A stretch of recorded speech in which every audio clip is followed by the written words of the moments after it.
being a K9 unit is very bad on the body.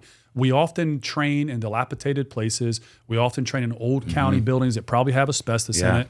And it's like just hiding for a dog. How many times have you been in a crawl space where like maybe you shine your flashlight and there's so much shit in the air. You can see it floating and there's like rat turds all over the place. And But it's like the dog needs the experience. The dog needs to go in a dark, confined place, so you're going to make it happen. Because I think if you're a canine handler right now and you're looking for a way out, learn to train pet dogs. Go to a shelter, go to a rescue, put in the free time, grab some leashes, take some classes. Just know how the whole dog training thing works. Practice it. And then go work for somebody like Aaron or me or somebody like that. My last shift, guys. We're running. I'm gonna miss it. Aaron Taylor coming to you from Loudoun County, just outside of Washington, D.C. I was in the United States Marine Corps from 1998 to 2004. I transitioned directly into law enforcement. It's my last night, my last moments, my last minutes in a police car. And I have resigned effective basically immediately tonight. The reason why I left, it's not the same. Society has changed, turned their backs on police. My goal was to retire fully with 25 years of policing, but I left at approximately 16 years because it was no longer worth it. Incidents like George Floyd and a multitude of other incidents happened, and it became this overwhelming weight where you're literally damned if you do, damned if you don't. It's a very scary thing when you don't have control of it and you see it all start to flash in front of you very quickly. When you are a police officer and you come to work, and everybody on the outside doesn't trust you, thinks you're corrupt, you use too much force, you're a bully. However, when they need you, you're the only person with the solution. Why be a cop? Why risk your life? What was it that pushed you over the line? Working in the DC metro area, I don't think you can get more of a hyper-political policing environment. The problem, DC metro area is a dangerous place, right? Right. Politicians, counselors, police experts that have never done the job will tell you how police need reform, police need education, police need to de-escalate, police need to learn better, police need to talk better. But they never talk about the culture of violence that police face every single night. Criminals are real, violent predators are real, victims are real. Nobody talks about that. They talk about the police are the problem, the police are the instigators, the police. Violence is real. Everybody turns a blind eye to it, and they put it on the police as if we're the problem. Why did I leave? I was making a six-figure salary as a police officer. Most officers in big cities make six figures. It's very hard not to, right? It wasn't worth it. Policing pushed me to start a small business. We have almost 75 cops on the payroll now, right? That have all walked away, 15 to 20 years in. Guys that have laid it on the line for their communities over and over, and they throw it up in the air and they walk away. So some of them. Welcome to Police K9 Radio. I'm Dr. Greg. With me, Dr. Rich. Dr. Rich, what's going on? We're far from that. We're far from that. I think just watching that opens a lot of conversation for all of us. I think, obviously both you and I are retired, and there were reasons why we left as early as we did. We both could have stayed longer and done more. We see a lot of guys, we work with a lot of guys and gals out there, and we talk to a lot of them about the stresses that come with being a police officer in California, across the nation. We talk to, frequently people reach out to us with the frustrations they have. We honestly have it pretty good in California. We have the police officer Bill of Rights here. We get paid well as a state. Most agencies in California get paid well. Training is a priority. So there's a lot of things that we're doing right. But I think, and we're going to talk about this as time goes on, we talk to a lot of guys and gals who love doing the job, but driving back to the agency, going in the back gates, coming in, it creates its own stress, whether that be administrative, whether it be work schedules, whether it be expectations, whatever it might be. There's a lot of stress that comes with being a cop. And I think Aaron just highlighted that in that little blurb off Dr. Phil, and we're lucky enough to actually have Aaron in the studio with us. So without further ado, Aaron Taylor, welcome to the show. I know you've been on here with us before. Thank you. Kind of give us an introduction again, like how you got into this place as the owner of a pet dog training business, now Empire, and what got you there and what took you away from law enforcement. Yeah, thanks for having me, guys. I appreciate it. I wanted to be a cop since I was a little kid for the most part. And I had one male role model in my life, my uncle, who was a very well-to-do, highly decorated police officer in Eastern Tennessee. So coming up as a young child, when I would go visit my uncle to get away from other family stuff I had going on, I would do ride-alongs. I would hear the stories about chases and shootings and all this stuff, and it sounded like a fun thing to do.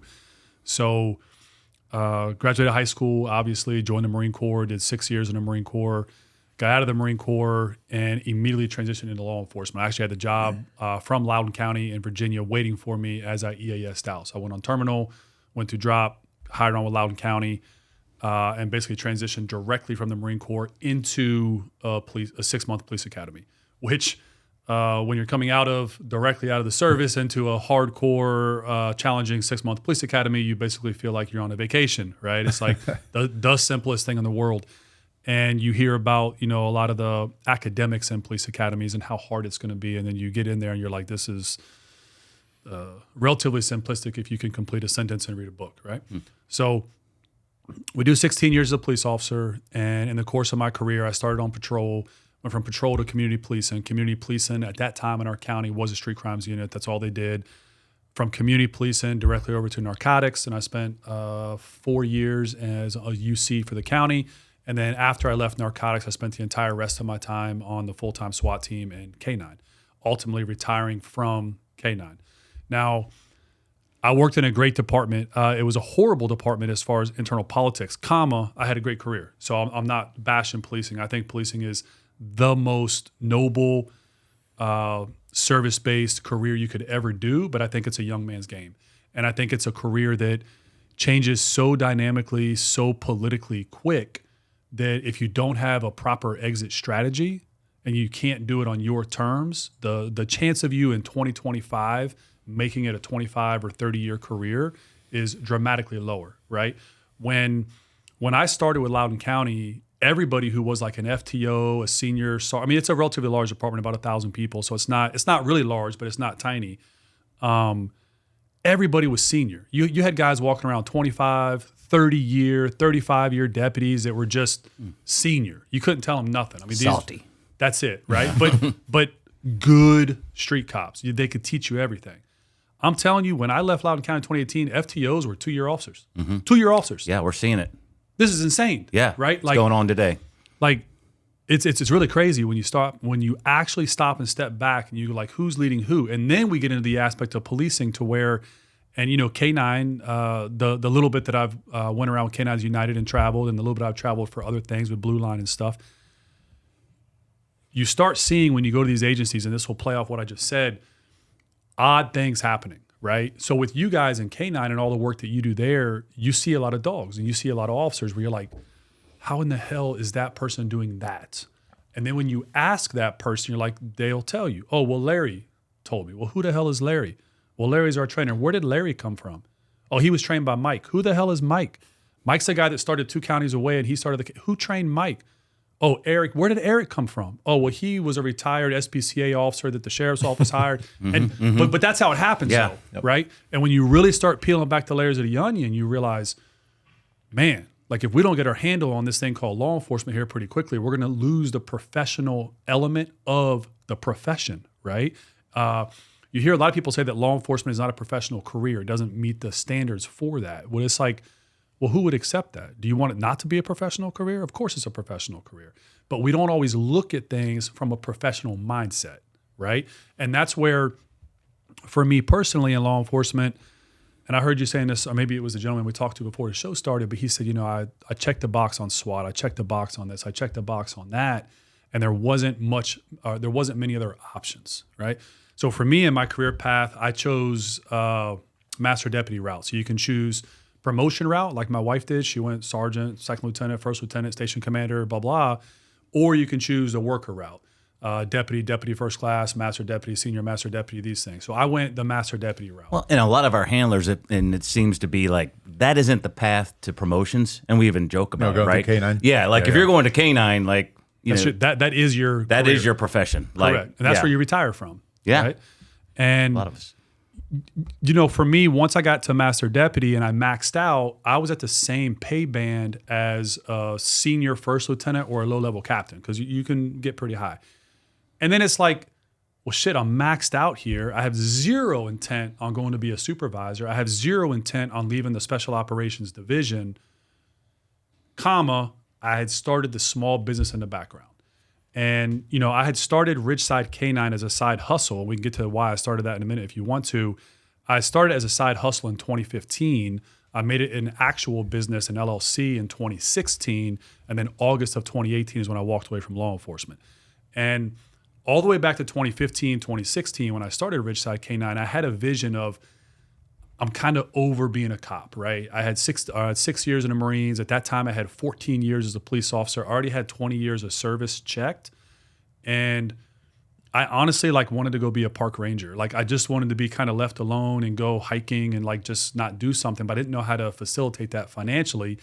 Me and my wife were both police officers, but we were still broke, and we both made six-figure salaries, but it's we have 4 kids, 40% tax, you're living in the DC metro area, good luck. Right. Actually saving money and doing anything financially. So I went back to school. And it was one of those things where you're a cop and you're well, I need to make more money. You don't really know what to do. You don't know how to do it. So you're I need to get a degree. And because I was on the Yellow Ribbon VA program, I could basically go to any school I wanted to for free. So I found the most expensive school in the DC Metro because I wanted to stick it back to the Marine Corps. And George Washington had the most expensive night program that I get into. So at the push of my wife, she was you need to finish your degree. I had a handful of online silly classes, whatever. And I applied to George Washington, somehow got in. I don't know how I got in, but I got in.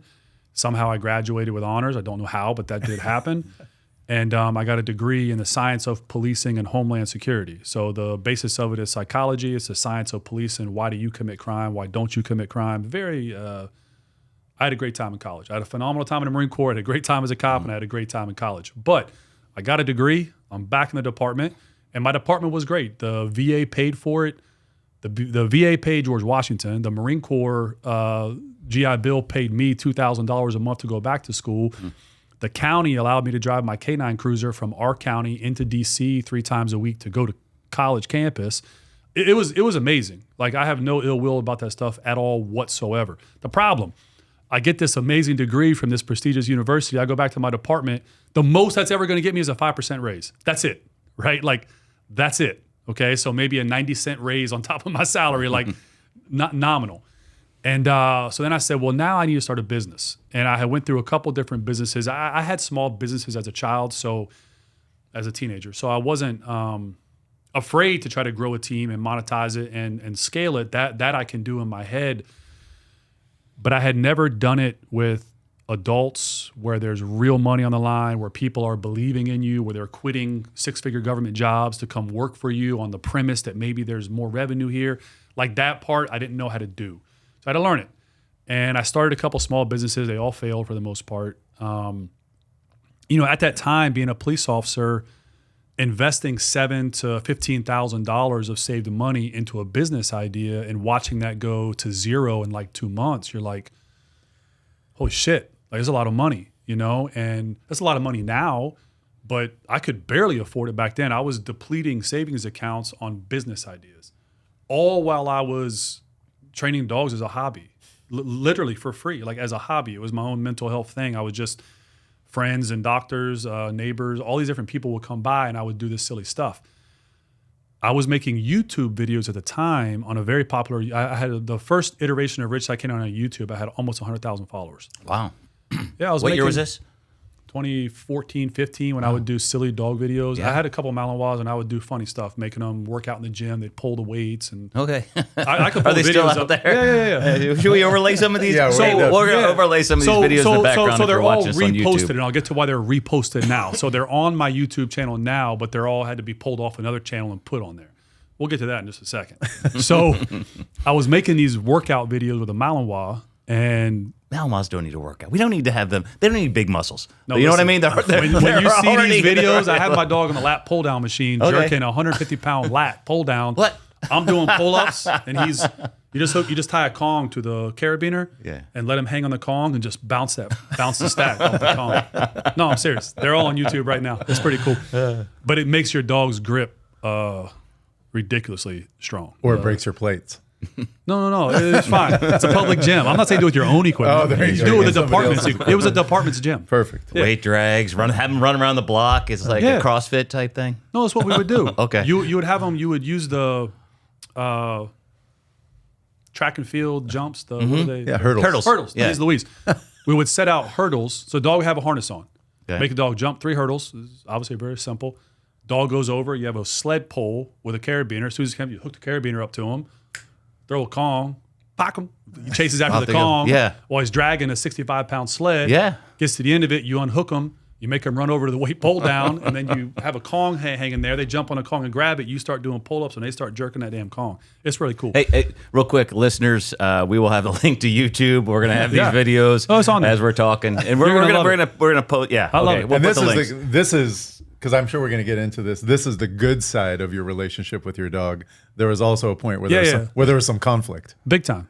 Yeah. Like every good relationship, you got your ups I mean, and your 80, downs. We've all been there, right? If like 80 stitches, a broken arm, bullet in the back of the dog's head, if these are conflict, I'd say that's conflict. Yeah. At the highest level. So anyway, we're making funny videos, silly videos, and then all the magnifying glasses came. So what happened was I had this side business. I was trying to figure it out. Nobody gave a shit about it. The department knew I was doing all this stuff. Nobody cared. Our department had a social media blackout policy. Like, you could not, like, you see cops now posting like body cam videos and this stuff on their like personal pages. You would be prosecuted in Northern Virginia for that, 100%. Like, timesheet fraud, prosecuted. You're in big trouble. Stanbro loves TikTok cops. That's one of his favorites. No, I would disagree hard with that. You got your information wrong. You just sent him and like, Yeah.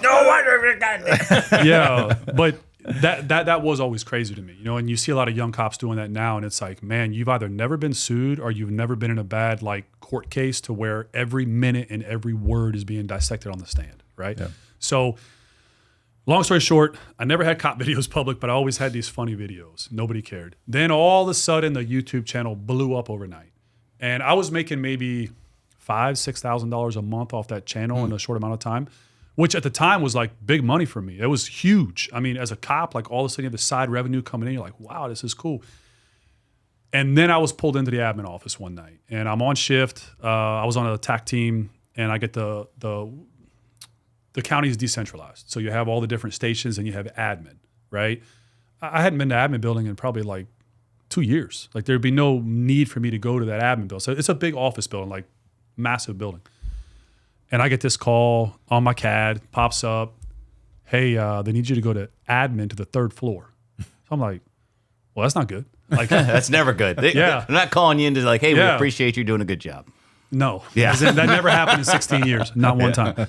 So I'm like, shit, am I about to be arrested? Like, you don't normally go to the 3rd floor. Like, it's only IA, or it's headquarters IA. So every station has IA, but then headquarters has their own internal affairs. And admin, like majors and above, right? And unfortunately, in Loudoun County, you have, I think, like 300 supervisors. So there's a shit ton of these idiot majors. And I shouldn't say that word, and I'm not shit talking. But there's a lot of people that are high-ranking people that, like, they don't even have the cognition to make like a stolen auto situation. A stolen auto is a lot of paperwork. Like, they don't know how to do that, but they're a major running people's careers, right?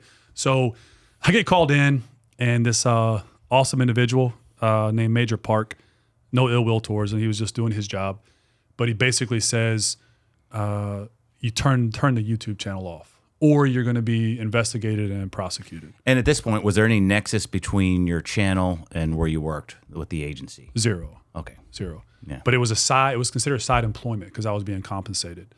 And I was using my police dogs in the video, but there was zero policing, none of that stuff at that point whatsoever, right? So instead of me making a rational, non-emotional decision and being like, okay, and then just muting the channel or making the channel invisible for a little while, I wasn't young, but as a, you're just like, fuck it, burn it down, shut it off, delete the whole thing. Let's blow this bridge up. Yeah, so I made and then I think YouTube still tracks me for that because they've never let my YouTube channel break back through. So like we have maybe 11,000 followers on YouTube. That was off a 100,000 page, but I shut that down and then I can never break back through. Yeah. So the more of that story, if you do have a functioning YouTube channel, and you have to turn it off, just mute it and then bring it back later. Okay. Don't shut it off. It's like an upset girlfriend. Yeah, it's right? horrible situation. She's Horrible. stalking you Horrible. for- Do you think Horrible. this was an issue of coworkers, admin, That's exactly what it was. It was thinking that jealousy. you were doing too well? Yeah, that's exactly what happened. So what happened was I had K9 guys that were actually in a adjoining department, another county. So Loudoun was a big county, and then we have other Northern Virginia counties that are also very, very large counties. At that time, Loudoun County had the only NAPWADA master trainers in it. So even though these other jurisdictions had massive amount of handlers, 30 dogs, 30 dogs, 30 dogs, whatever, they would cross-certify a lot of times. So they would either come through Loudoun County so that they get a NAPWADA certification, and then some other counties would use USPCA, so they would have theirs. But some of these other bigger adjoining counties would still use our master trainer at the time to certify them. Now, he did what everybody else does, and he's a great guy, no ill will towards him. As soon as he retired, he went to Secret Service, and now Secret Service has the 3, maybe 4 now, master trainers that actually came from the adjoining counties that it's a mess. Because We don't now, have master trainers. If you're a master Yeah. trainer, does that automatically make you better? Once again, this episode is brought to you by Inukshuk Professional Dog Food. There's only one brand of dog food that we use and recommend. That is Inukshuk Professional Dog Food. Inukshuk was created for working dogs and continues to be the top choice for all working dogs, from hunting dogs to sled dogs, and of course, police canines. Whether it be detection or patrol canines, visit inukshukpro.com, or you can find all of the formulas on chewy.com. So if you do it in the sense of the reality of it, so let me back up a minute. So the short answer, obviously, no, it doesn't mean anything at all. It has no bearing. Is it just a time and grade kind of thing, or? So for NAPWADA, I will give them credit because I believe it's like 10,000 documented hours of certification to get NAPWADA to give you a master. It's not easy to get. So to truly be a master trainer NAPWADA, it does require a shit ton of time. Yeah. But there's a lot of politics in that. Like there's guys that get bumped to a master trainer that you're like, oh, wow. But there is a long documented process to be a Yeah, master something trainer. we have nothing. Yeah. Yeah. Yeah, I mean, think it's so there's at 10,000 least hours. I'm something. sure a NAPWADA master trainer will jump on your comments and lay this out. Tell me what it's all about. Yeah, but I think it's 10,000 Same thing with documented hours. USPCA has master trainers Correct. also, right? It's a whole board process to be a master trainer. You have to have people like vouch for you, document you. You got to sit in front of a ton of different K9 trainers. But there's politics at every step of that, right? But it is a respected thing. So in the crutch of that, my point is the adjoining county, because my own K9 unit, even though half of them work for me now in Ridgeside, they didn't make the complaint on me. They had a trainer from adjoining county make the complaint. So that way their hands were kind of out of it because they didn't want the fallout from it, right? So it's exactly what you said. It was jealousy. So the complaint comes in. I stopped the YouTube. And then, shortly after that, I had like a really hard decision to make. It was, fuck them, fuck this. I'm going to mash the gas and do this. Or just go back to my corner of the county like they Be wanted me quiet to do. and mind your own business. Be happy on SWAT, be happy with the dog, and just be a cop, right? So again, I want to state for all young officers out there, I didn't leave law enforcement because I had a bad experience in law enforcement. I loved the job. Like I loved the hunt, I loved the chase, I loved the challenge. I obviously hated all the admin bullshit, which I think everybody, says that. But I left law enforcement not because it was a bad profession or a bad career. I just left law enforcement because my time had expired and I could see the writing on the wall. I could see like I'm really starting to get disgruntled a little bit. I'm really starting to become anti-policing, but yet I love the job. And it was like a real hard place to be because I love putting the uniform on. I love working my dog. I loved my team. I loved every hot call we went on. I loved the challenge, right? But I started to hate being around cops. And it's a hard thing to describe. It's like I had the cops that I was super close friends with. They all work with me now. But then I would go to other calls and I would see certain deputies and I would just be like, oh man, like my anxiety goes up just seeing them because you're not a good cop. Like you're not in the profession for the right reasons. And like, I didn't want to be around them. And when I started to feel that, I got really cautiously aware because it's like, if the very people that you're working with and it's a life or death game and you start feeling like you don't really want to even be around them, could that bias creep in to make you respond a little slower or something? And not that it ever did with me, but I started recognizing like, man, I don't even like being around these people. So I knew I had to make an exit strategy. And I decided, once I started having those emotions, that it was my time to leave. And I didn't want to leave like so many other cops that I knew where they were leaving because it was an admin decision, a court decision. They're going through this horrible divorce, but the divorce is based on the fact that they hate their job. And because they hate their job, they started to drink. And because they started to drink, now they're getting a divorce. It's like this stuff never ends in law enforcement, right? Nobody talks about it. Nobody cares, but it's a real thing. Absolutely. So as that was happening, I decided, hey, I got to start a small business. I didn't want to go work for another department. You know, the other thing that is prolific in the DC metro area is people retire from Department A and just go work at Department B. They just jump departments to departments. And it makes sense because you can retire from Department A making, 130, 140K base. And then you go to Department B, now you have this retirement and they're starting you at almost 100K or somewhere. So it's like, it's a great area, right?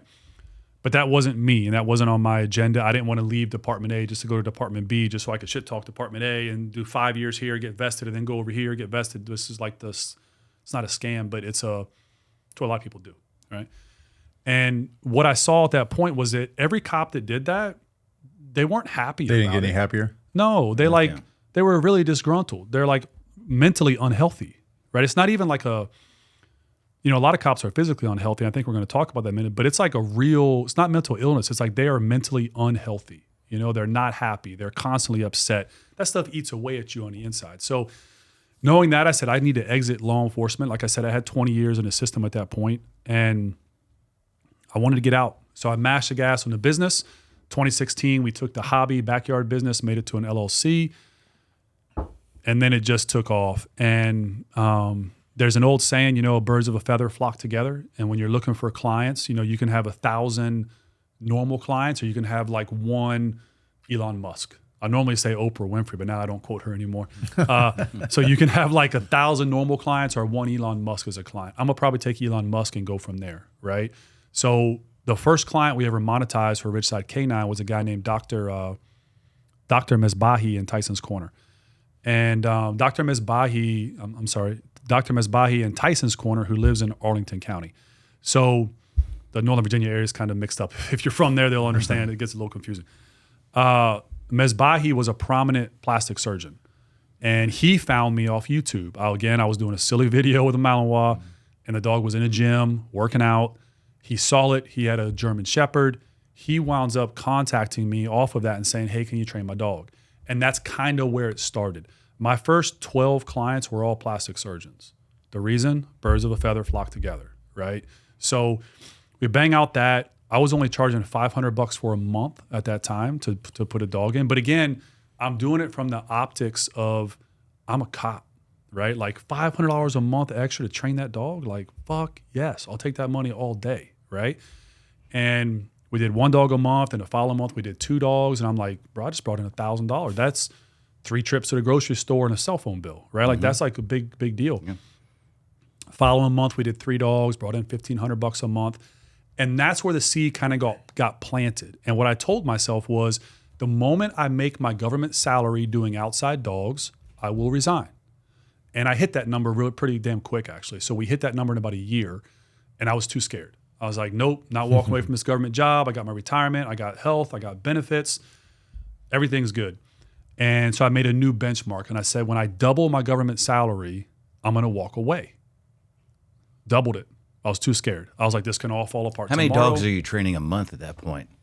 So I had upped my prices at that point. I did a little market research. I got online. I started making the normal $2,500 for a board and train price. Now, obviously, it's quite a bit more than that. And I was doing probably 3 to 4 dogs a month. So I started bringing in at that time $7,500, $10,000 a month extra. No advertising, zero. I had a GoDaddy website that I made. Thus, it was horrible. And I had a Facebook page. I didn't even know how to run an ad. I didn't know how to meta market. I didn't know any of this stuff. It was all word of mouth, legitimately, right? And then that went up to about 5 dogs a month. And then when I hit 5 dogs a month, I had increased price to about $3,000. And the next thing you know, I'm making $15,000 a month on the side as a side hustle through a business, tax defer, all this stuff, right? Still afraid to walk away.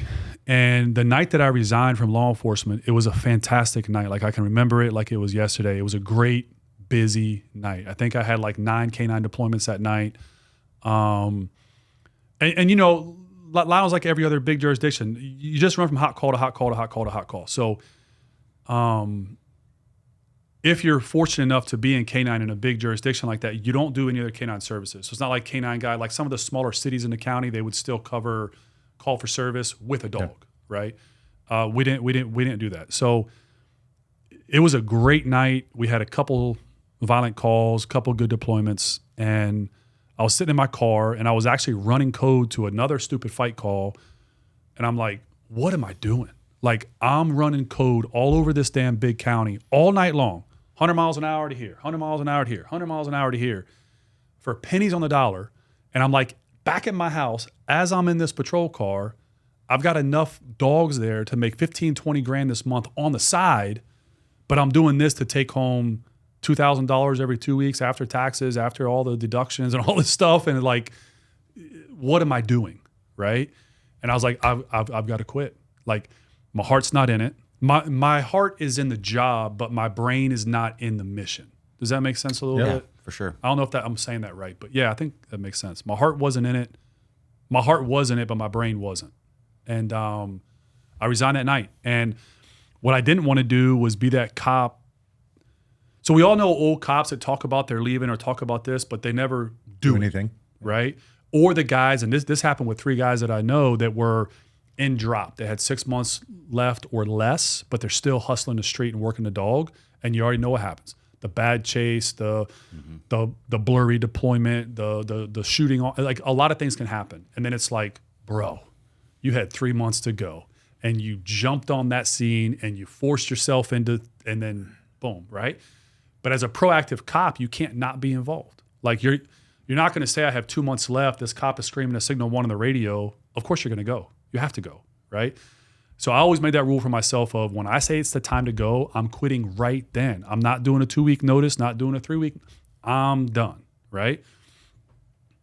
Now, just for a side note, when my employees do that to me now, I literally want to kill them because like it's just a huge problem in the private industry when somebody just resigns on you. So I resigned that night. And when I called in that night, luckily for me, a great guy was working. I'm gonna feel bad for not knowing his name here. You'll remember it right after we hit record. Yeah. So John Buckman. John Buckman was working that night. He was a duty officer for the county. And John Buckman's like a cop's cop. Like he was just a great supervisor. He had a brother who retired out of there. These are like whole family of cops. They get it, right? So he was a duty officer that night. So I call him at 3:00 in the morning and I say, hey, John, I think I'm done. That's what I said to him. I think I'm done. Now, he's not in charge of me. He's a duty officer for the county, but he has no bearing. I mean, he kind of is, but he's not in charge of K9 in any component. So he was like, all right, man, you just need off for the rest of the night. And like he knew me. Like we were friends. And I think I said something to the effect of like, no, John, we call him Bucky. No, Bucky, like I'm done. It's like, done in what? Like done being a cop. And he literally, old school, he was salty dude. He's like, oh, hell no, I'm not involved in this. And he hung the phone up on me. He hung the phone up. I would love to talk to Bucky, see if he remembers this. So I'm like, this motherfucker hung up on me. So I call him back. And he's like, Aaron, it's 3:00 in the morning. You can tell somebody else later. Because I'm notifying him. There's certain steps he has to do things right? now, man. Yeah. And I was like, no, Bucky, I'm being serious. Like, I am resigning tonight. So he goes, just relax, take a couple days. I'm sure something happened. It's going to be fine. Basically, he wants me to wait to tell somebody else. There's no other reason, right? But no, that was it. So I resigned that night. And the sheriff, even though I'm not a fan of the sheriff, I just want to say he did me a solid. They called me in later that week. So I went in and he said, hey, listen, I'm not accepting your resignation. I'm just going to give you 6-month leave of absence. If you want to come back before the end of 6 months, no questions asked, you come back. That's cool. Yeah. And he did that because he was basically telling me too, like, and we'll get into this, but it's, what are you doing? Like, you're really close to the end. You got 16 years in the system. You can retire in Virginia at 20. You're supposed to stay till 25. You get a better retirement, but you can walk at 20. And he basically thought I was going to come back in 3 or 4 months. And hey, I tried this, didn't work out, and I need a job. So I do credit Chapman for that. Now, yeah, a lot of other things that man's done that are not good, but that was a positive thing. So I stepped away and never looked back and mashed the gas and just focused on Ridgeside K9 and focused on house pets, tried to find a lane, and I wanted a lane to stay in. In the beginning of Ridgeside K9, we did a shit ton of rip and flips. So very close to me are large companies, MSA, SOC, Garda, that are large international canine companies, and they're always looking to buy dogs 24/7. So I made a pretty good run, a pretty good profit run at getting in GSPs, Malleys, Dutchies, and basically picking them up at the airport and literally driving, like, you know how it is when you go to receiving in the warehouse, you just get a crate and maybe it's chewed up, maybe the dog's head's sticking out the top, whatever, but you just pick the crate up from the tarmac, put the crate in the van, and I would drive right out to SOC's warehouse. And I made a decent amount of money flipping. And then I'll never forget, I picked up 2 GSPs and a Labrador. It was actually a Vizsla Lab cross out of Hungary, and all 3 dogs washed on eval. Well, I was like in a problem because I didn't have a lot of money right then, and I had probably $4,000 a piece per dog on the import cost. So, it was a $12,000 disaster.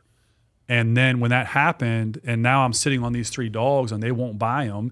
And once they scan the chip for the large contracting companies, you're kind of screwed because that they all talk to each other. So like you cannot just take a chipped dog to MSA, it fails, and then you just take it and go to SOC. They're going to know, right? They're going to immediately know. And one of the golden rules there also is like if somebody else didn't take the dog, they're not going to take the dog. So they won't even evaluate it. So I was blackballed with those 3 dogs, and it was the biggest lesson to me because I almost went bankrupt over 12 grand because I just didn't have the money. And now I got to feed these dogs. I got to figure out what to do with these dogs. Now I need to get SOC at that time had wanted three dogs. So now I got to figure out how to fulfill what they wanted, but I'm sitting on 3 dogs I can't sell. It was a mess. And they're probably high drive enough not to make a decent pet. No chance, no shot. Yeah. So what happened was I was able to sell those 3 dogs. I basically gave them away at cost to small sheriff's offices that didn't have a budget anyway. And I basically just told them like, hey, here's a $4,000 project. The dog has the genetics, but it's going to have to be built, right? When you're going to civilian companies, you got one shot. And if there's a chink in the armor, it's out, right? Smaller sheriff's office, smaller PDs, they have time to build the dog, expose the dog, show the dog, blah, blah, blah, blah, blah. I have no idea if those dogs worked out for those departments or not. They may have all washed down the road. But when that happened, I basically said, I'm fucking done with this flipping market shit because it's very little profit. You're lucky if you make $1,000 a dog, and there's a shit ton of risk involved. There's all kinds of medical shit that can happen. So I've heard. Yeah. It's just a lot of risk, right? When people talk about, and that's one of the things that canine cops have to be very, very careful about. I could absorb that loss now and just write it off on taxes. It almost bankrupted me when it happened, right? A lot of canine cops get out and they want to highly focus on selling dogs because they think they have the secret sauce. So it's like, well, I know all the problems that I dealt with my dog, and it was all because of how it was raised. So when I get out, I'm going to raise dogs, sell them, and make this superior canine product. And can it be done? You do it now. So the answer is yes. Can you sustainably make that a viable business with reoccurring revenue that's measurable? I don't know about that. Nope. And I would love to see somebody open their books and really show me like the ledger on that, because there's real cost in bringing dogs up. And then when you're dividing your man hours into the actual physical cost, it's like if you're really good at math and you know how to do this, maybe you're making minimum wage for the time you're raising that dog. Maybe, right? Now, there's other markets to sell dogs into where you can make money, but a police officer just retiring out of law enforcement and trying to get into selling dogs, it's like, it's riskier than the lottery. I mean, you have a better chance of hitting the lottery and being successful, in my opinion. Yeah, and I think we see it, right? Like you can bring in 4 dogs, 3 of them do great. Mm-hmm. You paid $8,000 for dog number 4. Mm-hmm. Make a couple thousand on those first 3. Your profit's gone because and then everything's gone on dog number 4, and then I have to find a home for that whole. Yeah, we've talked about it several times. Yeah, it's a lot of work, and then you have these dogs, and then you're chained there unless you have staff. Mm-hmm. Right now, you're responsible for this other animal, and then you're not home, and then maybe your wife's taking this dog out, and I don't know that dog, and you know it's gets worse as the story goes on. It really does. Yeah, and it's hard. I mean, and I think we'll talk about this too, but as what's happening is there are a lot of the places that we were getting pretty good police dog from. The trainers and the vendors there have said, why don't we go the pet dog route? Mm-hmm. And a lot of good police dog vendors, trainers, breeders have all kind of like, hey, this pet dog thing makes more sense to us. Yeah. You know, they're not getting bit by these Eastern European dogs that have their Right. head sticking out of the crate when they, you know, pick them up. I've wondered how barefoot. long it would take the police market as a whole to almost get away from, and I know some large departments do this now where they almost just make their own breeding programs.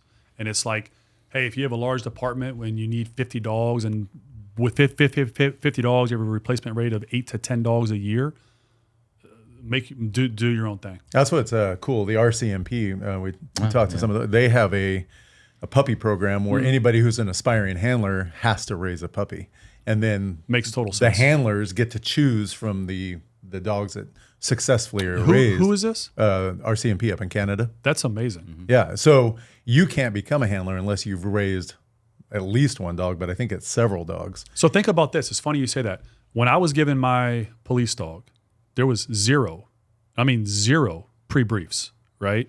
It was, here's your leash. Now, I grew up in a house full of Dobermans because my mom was really, really big on Dobermans and rescuing and all this stuff. So like I wasn't clueless to dog training. My mom was a pretty skilled dog trainer, to be honest with you. But nobody in the organization said, Zero. here's your new police dog. Zero. And here's the Zero. here's the manual that goes Zero. with it. Yeah. As in zero. And As probably in, the information you did get was not helpful. If that dog does A, you better, you better show them. yeah. Yeah. And I wound up having a very serious dog and that you weren't showing anything to. And we've had a lot of incidents in the county of, we had a police dog, one of the guys that works for me, I'm not going to say his name, but because there's active litigation on this, but his wife was mauled by his dog in his house. A lot of questions. But again, there's no pre-training, right? It's just, here's your dog, right? And you got to think, you get your dog well before you go to a K9 Academy. You get your dog well before you're just home. And here's your Ferrari. I hope you know how to drive, right? We had another K9 sergeant in the county whose wife also got hit by the dog. Another K9 guy in the county whose neighbor got hit by the dog. Like, it's really crazy, right? And I've thought about this a lot. You know, we take a civilian house pet and we spend a minimum 4 hours with the civilian owner prior to the dog going home with them. 4 hours. It's a snapshot of time, right? But you can relay a lot of information in 4 hours and a lot of safety information, lifestyle information. You're talking about after a board and train. Correct. Yeah. Yet we give police officers bite dogs with zero control, but we know they bite because, they're going to test that in the evaluation process. So you take a Ferrari that only knows how to operate at 10,000 RPM and you give it to somebody with a learner's permit. Mm-hmm. This is crazy. Like, we would never do that in any other situation ever, right? They don't do it with firearms. They don't do it with anything. So, yeah, I've always thought about, should there be in the police K9 world? The answer is yes, but how do you implement it? A real protocol where it's like basically what you just said. Hey, you want to go to K9? Cool. First, let's just talk about how you live with a dog.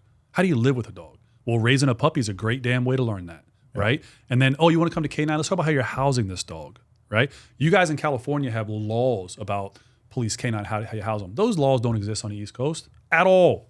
So it's like the amount of police dogs on the East Coast that go home with some handler and, Ricky was select. And this really does happen. It's like, and I'm sure you guys have talked to handlers. They're in a small department, a small sheriff's office, a small PD, and the sheriff or the chief walks into roll call one day and they go, "Hey, Bobby, you look like you're in shape. We're starting a K9 program. You want the dog?" And Bobby's like, "Sure, I'll take the dog."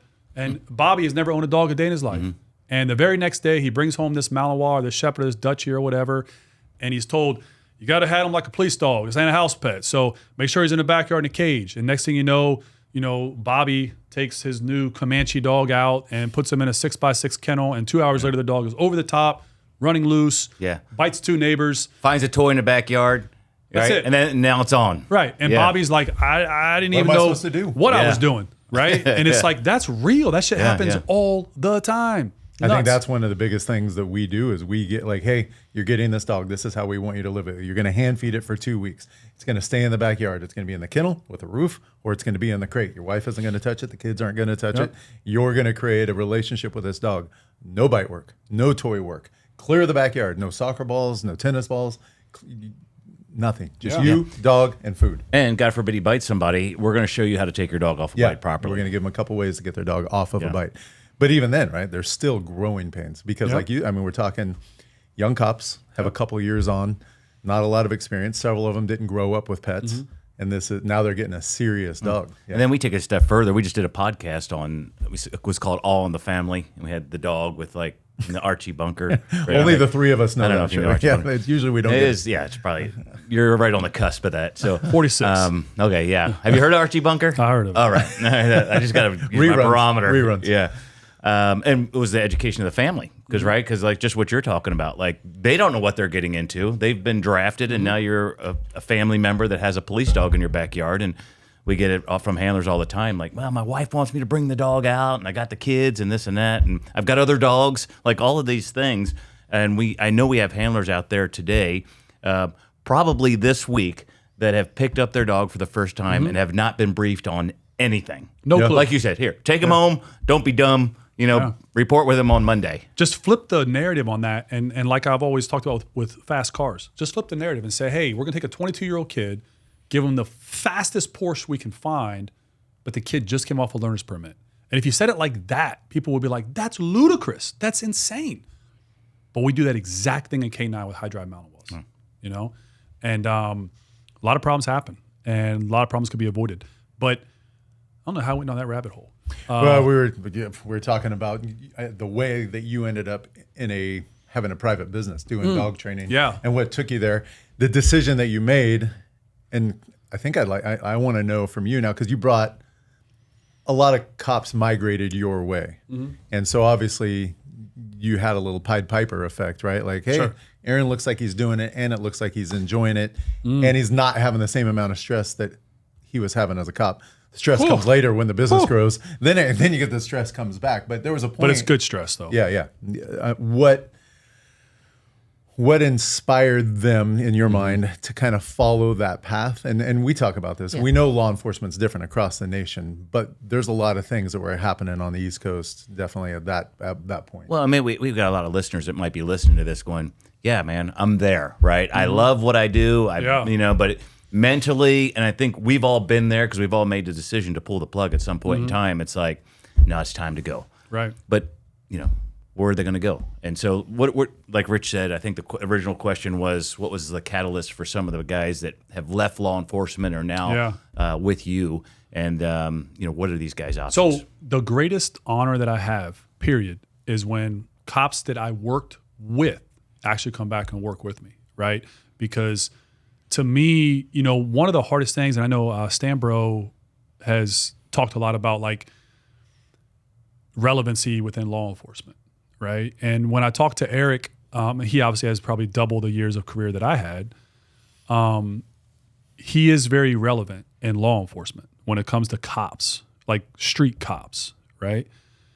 I think when I left law enforcement, the hardest thing for me was not having the identity. Yes and no. So I wasn't caught up in it, but I was. The community of it? Maybe that's a better word for it. But when I'm speaking about Eric with relevancy, what I mean is guys like Rich, guys like Eric, guys like you, right? You do a lot of traveling, and you do a lot of traveling training, right? You have a big training group. Now you're traveling. You're also in the training group. You're also with K9s United. Even though you're not looking for relevancy, you get it from the training, right? I don't get that anymore because when I made my lane in K9 for a private business, once I got burned on 3 flips, I stepped out of the K9 working world. So for me, relevancy now comes from guys that I worked with that actually come back and work with me, right? They like step away. But it's not because like, hey, I'm winning because I stole this 15 or 20 year deputy from the department. It's not that at all. I actually talk everybody out of coming to work for me. I'm like, stay there, get your retirement, do this as a back end, whatever. But when guys that I know and guys that I've been on hot calls with and dangerous situations with, when they step away and come work for me, that's my relevancy now, right? Now the pull as far as why they would come, I think it's the same reason scaled differently for every person, which is at some point you start seeing like the forest through the trees, right? And policing is fun. Policing is a young man's game though. So if you don't go supervisor route or investigator, not all investigators, but if you don't go that route, at some point your body starts to hurt, your body starts to break down. You can only do so many tracks. You can only jump. We're all fit. I'm in shape. You're in shape. You're in good shape. I hurt though, right? Like I have injuries all over the place. And when you start adding up the injuries versus the stress of all this shift work versus missing all the family versus, hey, I can make a lot of money here, but now I got to work the blood money overtime game. So now you're never home. And then it's like, for what? All this physical hands-on bite shooting, it's fun, comma, right up until it's not fun, right? And like, it's a great rush, comma, right up until you're breaking down every second of that encounter in court being cross-examined, right? Which is another reason in this K9 game, you see a lot of K9 trainers now that have never been cops, right?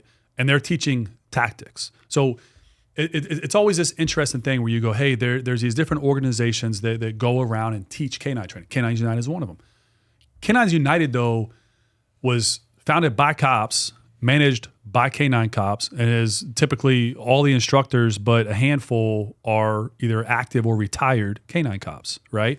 And even, two of their civilian instructors, they're still being overseen by guys that have done it, guys that have had a ton of bites, a ton of shootings, a ton of pursuits, and they understand the realization of the risk, right? On the other side of that coin, you have an entire marketable business structure now for these companies that pop up that are teaching K9 tactics, and the guys involved have never been K9 cops. They've never done it for real. All they were high-level sport guys that maybe they were in the Army 20 years ago, and now they want to come out and go, again, to me, ludicrous, crazy, insanity. I think it's just wild times. But it's like, with that, and it's a whole other side of this is, if we know it's kind of wild times when it comes to use of force stuff, and like we know that, hey, there's entire departments getting rid of bite dogs coast to coast, right? We also know there's entire markets starting up of civilians teaching cops how to use police dogs that have never been a cop, never been a patrol cop of any kind. So it's like, knowing all this stuff is out there right now, it's another reason why cops, it's like you should always have an exit strategy. You should always have an exit plan on your terms, right? Not waiting for department to kank the program, not waiting on the lawsuit to come, not waiting on the forced resignation, none of that bullshit. Have an exit strategy on your terms.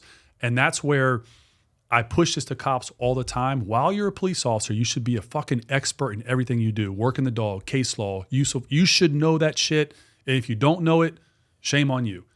Comma. You should also be building a skill set to monetize outside the realm of law enforcement, right? Not as a contract law enforcement, not working for a department as a role player. No, something completely removed from that profession. So you now have your police officer skill set and you're an expert in it. You should be an expert in every component of your police officer job, but you should also have a marketable skill outside. And it can be anything. And that's what a lot of guys don't understand is, you can make a lot of money being a power washer. Like, seriously, get a little van, get a little pull behind cart, go power wash houses, power wash decks. If it's an owner operated business, that's an easy 6-figure a year salary, right? You can make so much money doing so many skill sets, but cops invest in the one skill set that can be turned off by somebody else, which is policing, right? You can go from a hero to a zero in the stroke of a pen. One pen call changes entire careers. One memo completely restructure somebody's life, right? One memo. Or that fluke injury, right? Like we see it, like everything's going good. You're 35 years old, you're chasing, you're running, and then you trip over a bike rack. And we talked about that yesterday. And I don't want to go into the people we talked about yesterday, but we talked about that yesterday with 2 suicides we talked about where guys got injured on duty. They were already borderline alcoholics like a lot of guys. They get injured, they go on pills, and then the writing on the wall is like, really clear what's going to happen now. Hey, we'd like to welcome our new sponsor and old friend, Blackjack's Leather. Blackjack's is the true definition of a mom and pop shop. They're out in Illinois. Richard, the owner, is somebody that we work extensively with. They make leather leashes, leather collars, biothane. We get a ton of biothane from them. Biothane 3-foot, 6-foot, 20-foot, 30-foot leashes. All kinds of colors. I know everybody that's listening to the podcast is into the tactical with the greens and the coyotes and the blacks. But if you have a pet dog at home and you want your dog to be a little flashy, we love their long line biothane leashes. There's blues, there's pinks, there's oranges, yellows, all kinds of colors. Add a little flash to your program. And they really care about canine handlers. They're big on making sure that the equipment that they sell is safe for the dog and safe for the handler, and exactly what you're asking for. Blackjack's Leather, thanks for joining us. We appreciate you. Yeah, I was there. You were there. You stayed in law enforcement longer than you probably should have, looking back at it, because you're like, sure. ooh, can I make the leap? Can I make the leap? Yeah. I did it, and I ended up pulling the plug right at 50. The day I could retire, I pulled the plug. But leading up to that, you and I had multiple conversations. I'm like, I don't know if I can do it, man. Like, I don't know, like having that secure paycheck. But I was having, and I'll throw myself on the sword. I was having that problem where I love doing the job, but driving in the back gate stressed me out, right? Like it was Like I said, a lot of second guessing, and policing, and I think across the nation is kind of this way. California definitely leads the way in this. Like, hey, we want you to go solve all these problems. There's too many homeless over. Go solve that problem. Do I have the authority? Well, no. The voters took that away from me. Okay, well, I'm going to go deal with somebody who's stealing stuff. That's something I can do, right? No, the voters won't really let you do that. All right, well, fine. I'm going to make sure I get these drug guys. I'm going to go arrest. That's all legal too. But we want you to go clean up the community, and the community is not clean. We're going to blame the cops. Mm-hmm. But the voters have said, don't mess with drugs. Don't mess with theft. All that stuff. So you're like, I feel like my hands are tied. I really want to solve this problem. I know it reflects on me personally, or at least it feels like that. And then you can't do your job effectively, but then you're afraid to leave because there is a retirement, there is insurance, there's all those things that make you feel comfortable. So it's hard to make that leap. But once I did, and this is, we talk about this all the time, making that leap freed me up to do what I'm much better at. There is stress that goes along with owning a small business for sure, but it's my stress. I create it. Exactly. I deal with it. Like you create your, like we know how to solve it. We're the ones that put. I don't have to answer to somebody else about that. It's on me. Different when it's your own, right? And you're like, okay, I'm going to pound out. This is going to be a long day. This is going to be a 16-hour day. Correct. But it's my 16-hour day. Right. And at the end of the day, you go home and there's a sense of ownership in it. Sure. Right? Yeah. So and I think I think we have handlers out there right now that are probably listening to this that might ring true for them. So where do we go from there? Like how? That's a powerful question. So again, I just want to clarify. I'm not like anti-police K9. I'm not anti-cop, right? I know there's a lot of people in this market out there that are that, but it's like, we love it. I firmly believe that policing is the most noble job there is. I just firmly believe it's a young man's game. And when I say young man, I mean like 45 and below. I think cops now are actually too young. I'm going to get a lot of hate from that, but I think policing should be like a minimum 25 years old and an almost forced retirement at 50, like 25 to 50. You got 25 years to do it. I think 21-year-old cops are too young. That's just me, but there's great 21-year-old cops out there, right? I think cops that can't climb a fence or can't. Why are you a police officer? You know what I mean? This is insane. So how do they do it? To jump on that specifically, I think we need to harp on what we said a minute ago was that you always need a plan for an unknown event, right? And it's Plan like B. Plan B. And it's got to be always in effect. You got to always be perfecting Plan B, right? It's not, hey, I was involved in this OIS or this other use of force thing, and now I'm on admin leave, and I can kind of see what's going to come, so now I'm going to start planning. No, you're fucked. This is too late, right?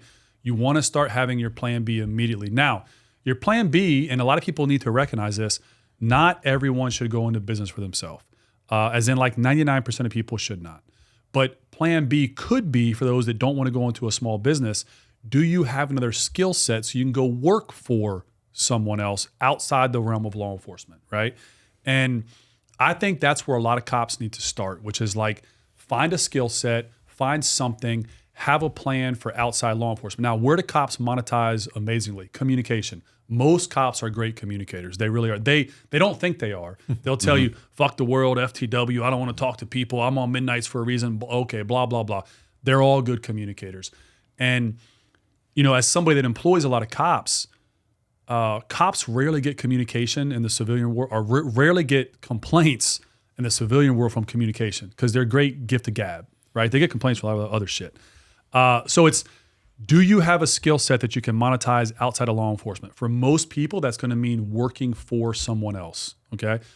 For the select few that have a high tolerance of pain, mental pain, and I want to say that quick because I think a lot of people see the end result of success and they are just like, no conceptualization of how hard it is to get there, right? I think for the people that have that high tolerance, and I'm going to quote Elon Musk again because I like him. They asked Elon Musk what it takes to run a small business, and his quote was so spot on. You need to be able to chew glass while staring into the abyss of nothingness, and if you can do that, you can start a small business. It's like, wow, okay, yeah, I kind of agree on that.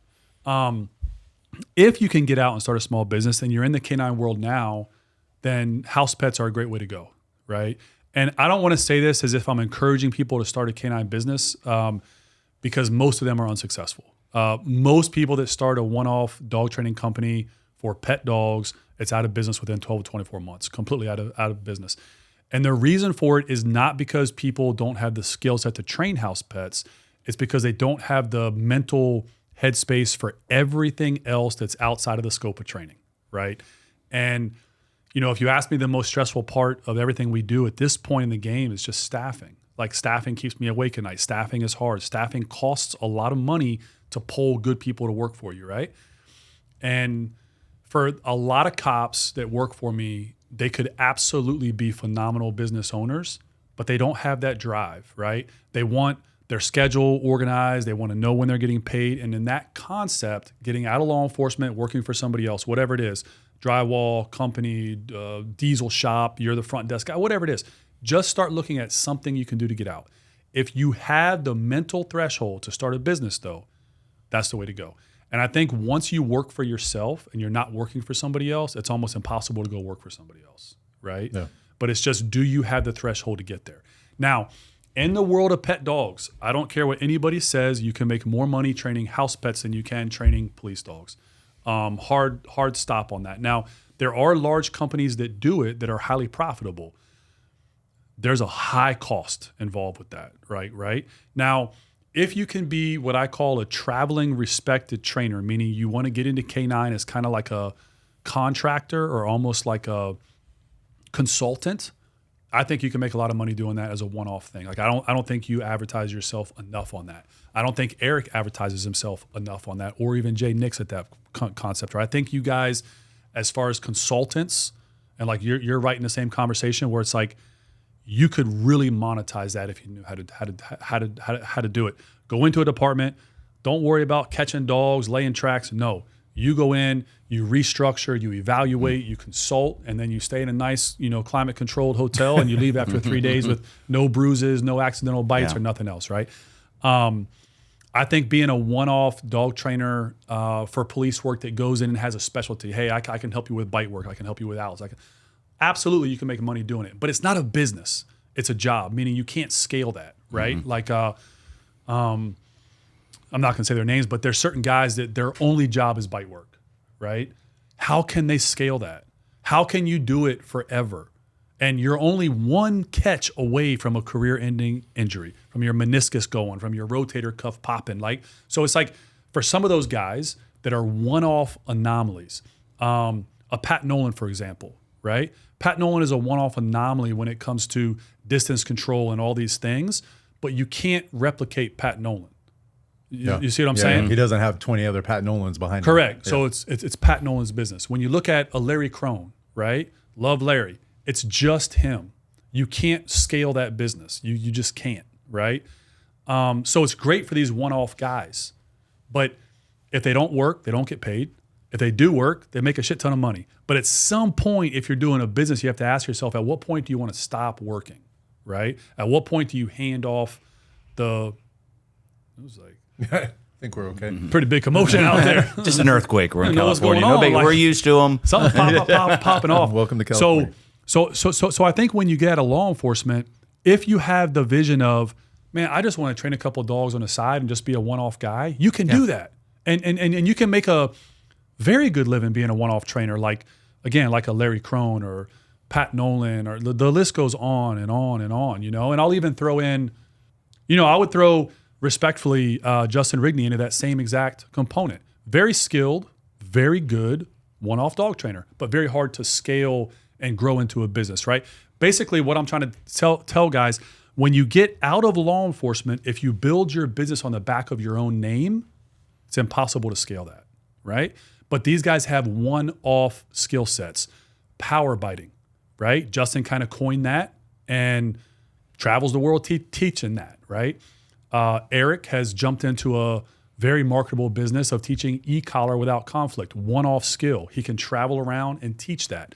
Pat Nolan, Larry Crone, these guys can travel around and teach their skill sets, Bart Balone, etc. But when these people get old, when the the want to travel stops. There's no money coming in. So it's not a business. So like if you look at Stanbro, for example, he has with Van Ness K9 the police component. Then he has his book for tertiary income. Then he travels and does seminars. But on the top of all that, he's still making money on his Ridgeside location no matter what he does over here because that's running in the background, right? So the only thing I would tell cops is if you do get out and you become a one-off trainer and you become like a skill set, what I call a skill set trainer, like Mike Lilly, he knows tracking. Right? Justin Rigney, he knows power biting. Eric Stanbro, he travels for e-collar. Larry Crone, he travels and teaches the seminars on the mentality and playing with a dog and having a good time. Pat Nolan on distance control, remote control, targeting, all these things, right? But that's great if you have a retirement coming in from law enforcement, so you have that set money over here, and then you're teaching one-off skill sets over here. It's fantastic, right? If you don't have that set money and you need to make money while you're sleeping, well, now you got to scale a business. And the only way to scale a business is to have employees, right? And have people working for you. The age-old saying, if you're not making money while you're sleeping, you're not making money. I don't know that I agree with that all the way, but there is no way to scale one-off skill sets. You can say you're training up mentors, you're training up people. It's not the same. So then you get into, well, how do you make money with trainers? Well, now enter the world of house pets to where you're replicating at scale and having other people training dogs under your umbrella. Now you're making money while you sleep, right? And the way that I structured a Ridgeside K9 from day one, I never wanted it to be Aaron Taylor K9, Aaron K9, Taylor K9. I didn't want any of that stuff. I wanted it to be where if I died tomorrow, Ridgeside K9 would still be rolling, right? And I wanted to attract the best of the best in the K9 world because I think it gives credibility to the brand itself. And when I started Ridgeside K9, it was never a dog training thing, right? Dogs are how Ridgeside K9 makes revenue. But the business model for Ridgeside K9, the mission statement is providing entrepreneur and employment opportunities to veterans and law enforcement. That's the mission statement. Now, granted, we hire a lot of civilians, and like now running a large facility, if you ain't gonna hire civilians, you ain't gonna have a facility. Hard stop on that. You ain't gonna find enough cops and enough veterans to be kennel techs and front desk people and answering the phone, and you would just turn off. But our mission statement is providing veterans and law enforcement with entrepreneur and employment opportunities, right? Dogs are how we make revenue. So our goal is getting a retired police officer and/or veteran, bringing them into an ecosystem, getting them set up with all the stuff that is hard, websites, GMBs, advertising, marketing, Meta, Facebook, forms, Jot forms, all the stuff that's made me suicidal over the last couple of years that we kind of have figured out now, we can wrap up into a pretty package and give, no matter how much you set stuff up, and you know this better than anybody, it's still hard as shit to be successful, right? It's like there's so much that goes into running a business to where if somebody is mentally unstable prior, starting a business is not the solution to mental illness. It's a magnifier for complications, right? And if prior you're that person that likes a lot of time off, you like set hours, you don't like to answer the phone late, you like your weekends And there's off. nothing wrong with that, right? If you're one of those people. And that's what I said. Like 99% of people should get out and go work for somebody else. There's that old saying, like you go to the temple, right? And it's like some oracle there, and on the temple it says, know thyself. Yeah. And before you go into any venture, it's like, know who you are. Yes. And there's no shame in it, right? Yeah, Like it's 100%. like, that's the path to happiness. Right. Yeah. We talk about that all the time when people ask about like, hey, I want to own a dog. I'm like, I don't think you do. And, I don't think you there's know what no that means. shame in that. Like, and go be a dog trainer for somebody else who owns it. Yeah. And your life is going to be substantially better. I think and we talk about this, I think if you're a canine handler right now and you're looking for a way out, learn to train pet dogs. Go to a shelter. Yeah. Go to a rescue. Put in the free time. Grab some leashes. Take some classes. Go out to Ridgeside. Go Star Mark. Go wherever you need to go. Learn how to be a dog Start working trainer. leashes. Start working leashes. Yep. Yeah. And put the time in. You'll learn because you have the idea, right? You have this police dog that you're working. You have the idea, a little pressure, a little treat here, a little reward there. You kind of get it. Now start doing that with 10 dogs a month. Yep. Start doing it for free while you're getting paid. Yep. Learn how to handle a dog. Make yourself useful. Make yourself knowledgeable. Learn the science. Know what classical condition is, operant condition. Just know how the whole dog training thing works. Practice it, and then go work for somebody like Aaron or me or somebody like that. So the hardest part practice. converting active canine police officers into civilian dog trainers. And I have a lot of part-time guys that do this. The hardest part is getting through their head is like, there is no tomorrow. There is no, the trainer will fix it next week. There is no, I'm going to go to this county and meet this guy and he has a secret sauce and he knows the golden key to stop this behavior. All that shit doesn't exist. It's you got to find a solution right now, right? And for most canine guys, where I love them is that they're not afraid to work leashes. What I hate about them, they're not afraid to work leashes, right? So what happens to a lot of canine guys, they'll come in, they have a Mally, a Dutch, whatever. They've had 5,000 street bites, whatever. They know it all. And it's like, cool. I need you to go work that fat black lab.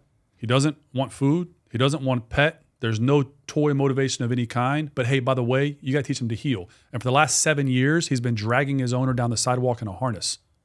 Go. Wheels fall off instantaneously. They have no idea what to do, right? And that can be a problem. But when you get canine cops in that are smart officers, it's like they know case law, they know use of force, they study dog behavior, they know their dog, it's all popping. Then it's just a matter of teaching them a new language. It's literally like, hey, everything you have here is a great foundation. I'm going to teach you a couple more words, and man, you're going to be off and running. You know what I mean? But yeah, you see, like I have 2 canine cops starting on the middle of this June. I'm sorry, we're in May. Starting in the middle of May that are going to spin up. They're stepping away from the county and working for me. And it's like, these are 15 years. These guys have been in canine 15 years. They never train a dog, right? Like right. It's done by the trainer, by the department. Like it's all done in-house, but like they're not the ones training the dog. And I think canine cops need to be very aware of that at times, right? You can have a badass dog and it may be solely because the canine officer was a badass trainer. That's my case. I'll just throw it out there. Like my police dog was a badass dog. But it's because you go on my old YouTube channel, there's like a million videos of us training, right? Around the clock, off duty. What do we know about most canine guys? They're not doing that. That doesn't happen. No. Every 2 weeks, they go to an 8-hour training day, but that means the trainer maybe only sees them for 20 minutes individually, and the can is always kicked down the road. You know what I mean? And, in a civilian pet world, that can't happen.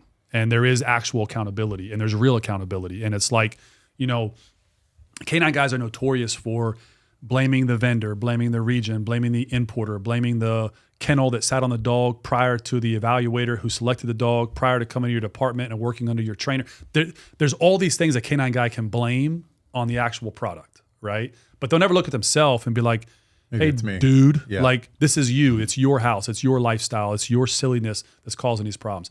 In the pet dog world, there ain't no excuses. It's the dog's assigned to you. You must meet these criteria.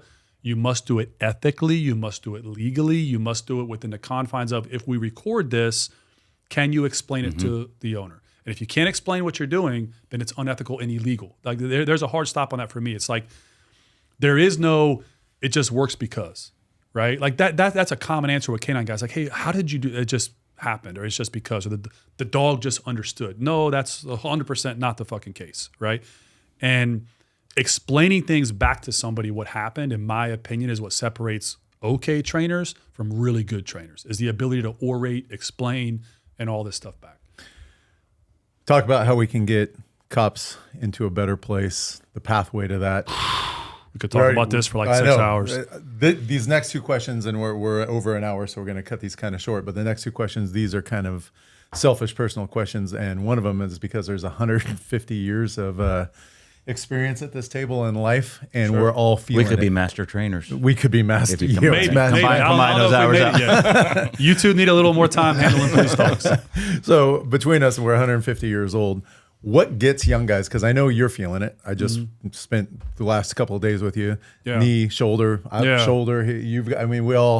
We're all trying to cheat our way into our 60s, 70s, 80s. Yeah. How are we getting these young cops? And you just met my son the other day. He's a young 20-year-old cop. My daughter's a young 20-year-old cop. They love chasing. They love running.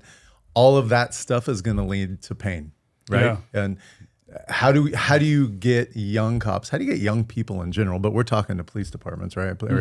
How do you get young cops to 50? Now in California, 57 is the retirement. Oh, wow. AI. They pushed it up. They pushed it up. Peptides. Yeah. AI. Looking back, what do you guys recommend?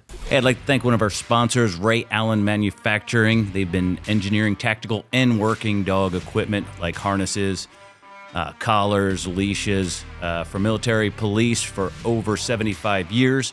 They are continuously innovating. I always like to say, this is not your dad's Ray Allen.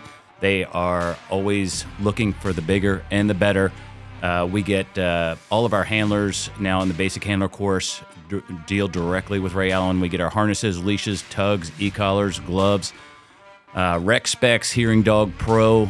All of our good stuff comes from Ray Allen Manufacturing. Look them up, rayallen.com. I cannot recommend them enough.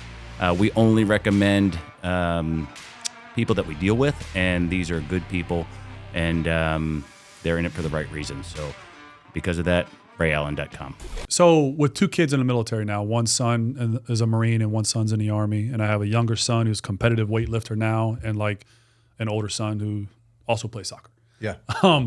But as somebody with young kids now that are doing very physical things, you look back on your own life and you're like, now I'm really healthy in my late 40s. But prior to this, I actually wasn't really healthy. And what am I doing now that I can push down to them? And really we're just learning as we go. You know what I mean? Like my wife was an Olympic athlete at the highest level of soccer.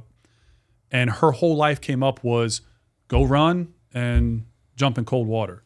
That was her physical component for somebody who's an Olympic Nobody athlete ever told her to lift at the highest level. Yeah. Right. And now, we spend a decent amount investing in ourselves with our home gym and home sauna and home ice plunge and red light therapy. And, for example, right, like we intake a lot of sodium now. What did you know about sodium 5 years ago? bad for you. Gonna kill you. Gonna make your heart blow up. Horrible, right? And now we know, like, man, nothing could have been further from the actual truth, right? So, for me personally, and what we instill to our children who are in very physical things now, and what I talk about with any cop that'll come talk to me is a new pyramid. So instead of the old food pyramid, it's like this is the new pyramid. 1, if you're a male and you're over the age 40 and you haven't got your testosterone checked, you're just wrong. Like if it's a financial thing, I get it, but going on testosterone changed my life mentally, physically, internally, externally. Number one thing I did to change. So hormone, right? Now, as a guy, somebody like me who was completely anti-drug on every component of anti-drug up until about 5 years ago, but it was like, no, that's steroids.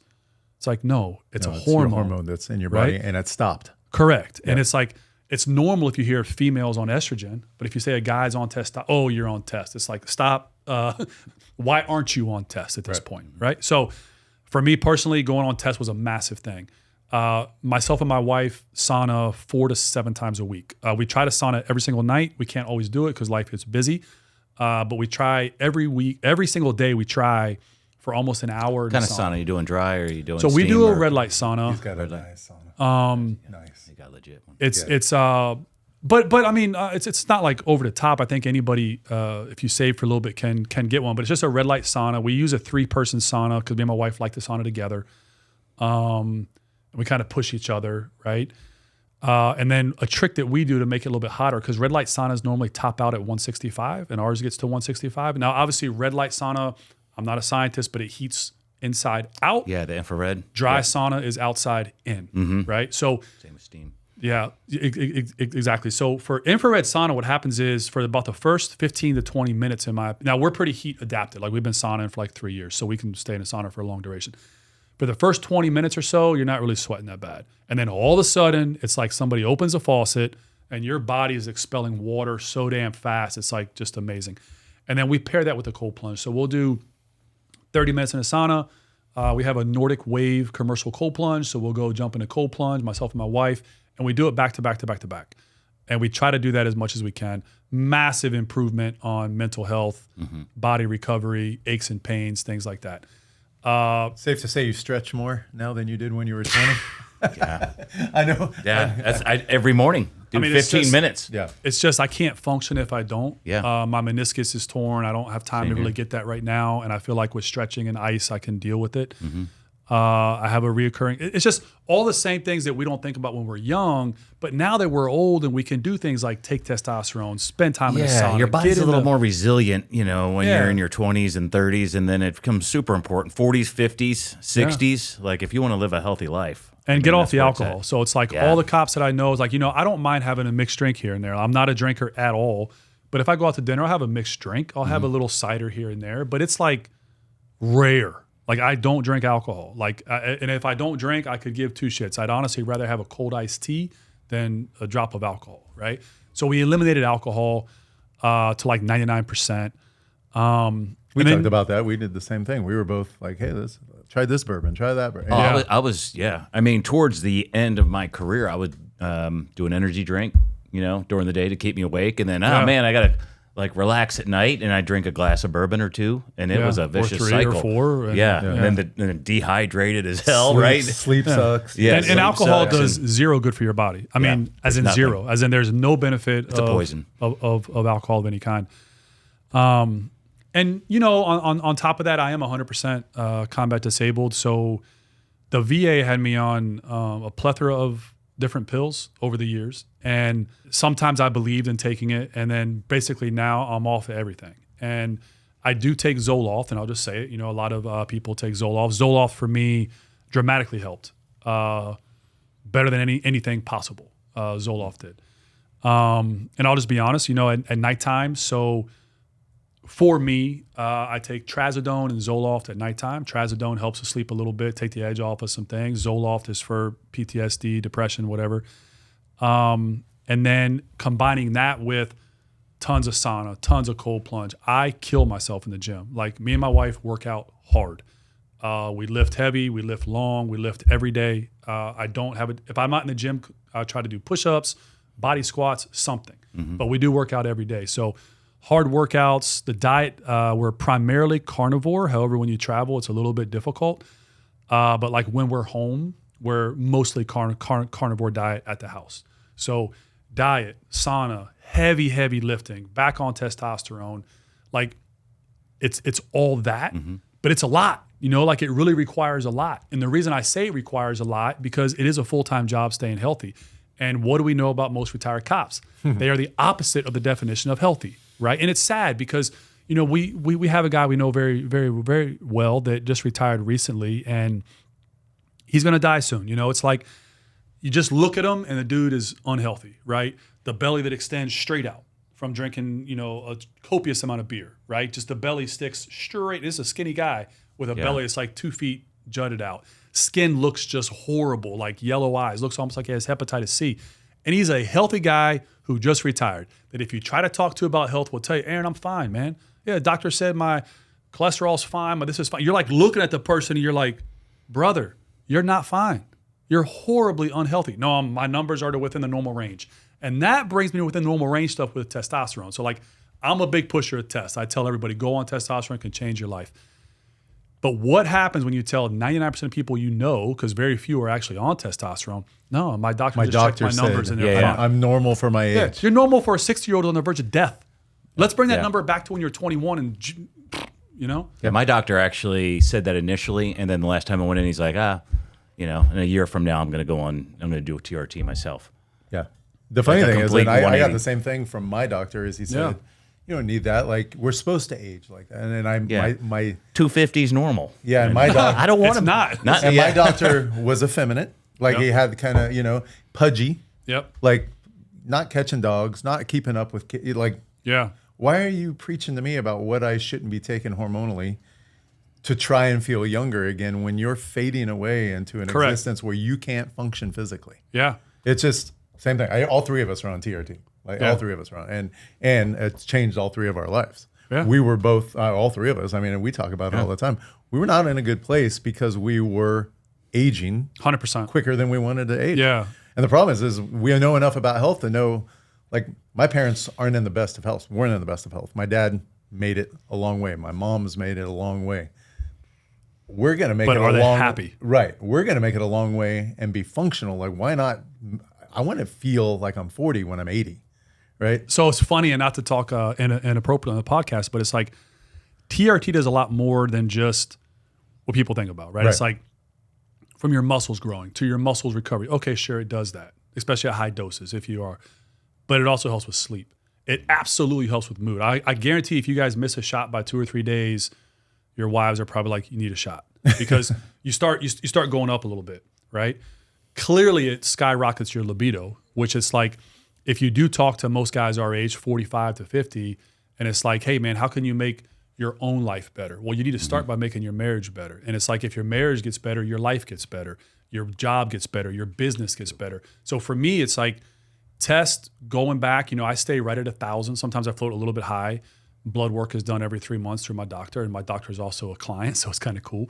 But I think if a lot of guys would look at their hormones and then really look at getting in functional shape, right? It's like, dude, I'm not saying go out here and do a bunch of incline bench press and just grow a big chest, but like, can you pick up something heavy and put it down without throwing your back? Like, it's a real question. You know what I mean? Like, how's your grip strength? How's your pull strength? Like, those two measurements are directly related to mortality. So it's like, if you can't just pick up your own body weight as a deadlift, man, you're in bad. That's not good, Yeah. But no, really focus in for the mental health component, because I have had my best friend who killed himself while he was a police officer. It's something that needs to happen, right? And when you're in K9 specifically, you're in a physical job that also carries a heavy mental component. So you're putting your body on the line just in training alone, from laying tracks to taking bites to doing whatever. Being a K9 unit is very bad on the body. We often train in dilapidated places. We often train in old county buildings that probably have asbestos in it.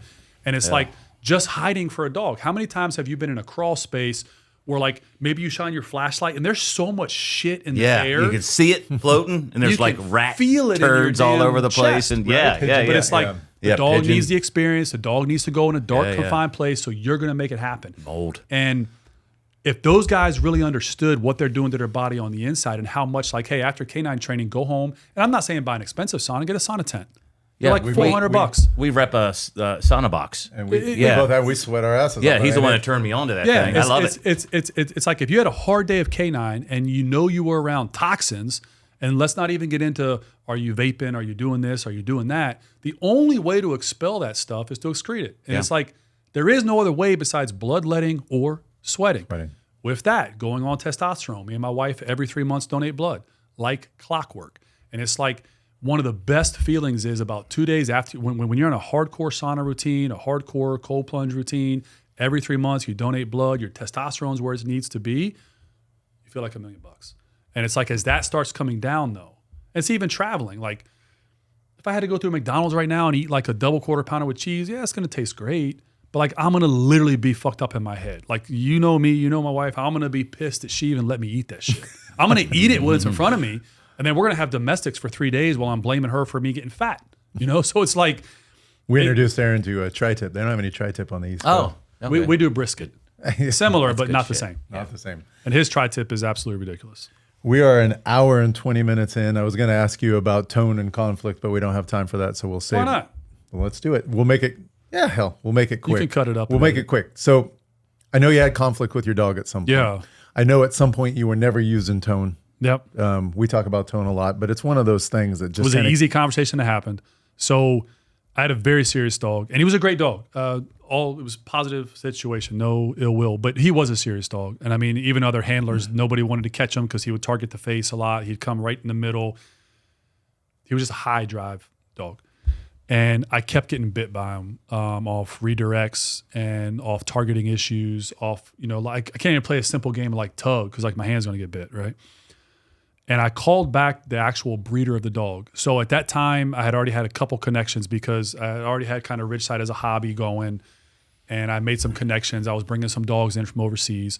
So I was able to literally call back to Gert Steinberger, who bred my dog. And Gert is an old KMPV judge, lives way out in the country and the Netherlands.